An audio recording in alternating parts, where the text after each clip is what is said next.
The latest so far as we know. Well, as you said, we could be getting this as soon as tomorrow. And as you said, there's really a dramatic speed up in the pace of this negotiation, which is an investigation that's lasted 7 years. But suddenly it looks as though the finishing line has been brought forward, so much so that some of the Google representatives themselves haven't been told about the new EU timetable, which is usually done as a matter of courtesy. But as you say, this is a record antitrust fine that could be coming Google's way, at least $1.2 billion, bigger than the Intel record of 2009.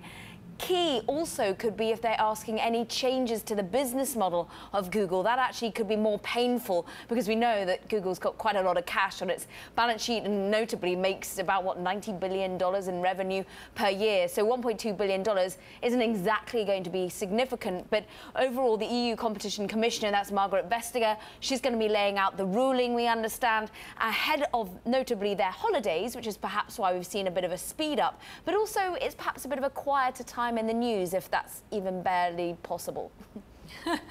A big decision then coming potentially very soon, and the investigations into Alphabet don't end there. Tell us what else is going on.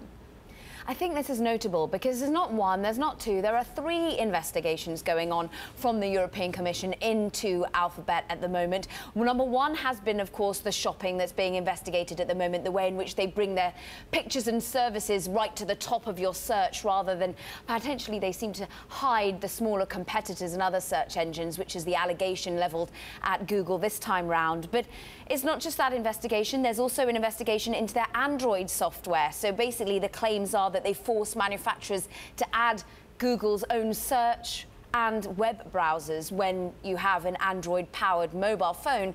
And third investigation is the AdSense online advertising service. So clearly this is all a bit of an issue. I might just add that Google has made responses to this current shopping investigation, saying they're working constructively with the European Commission and that they strongly believe that their innovation in online shopping has been good for shoppers, for retailers, and get this, for competitors too.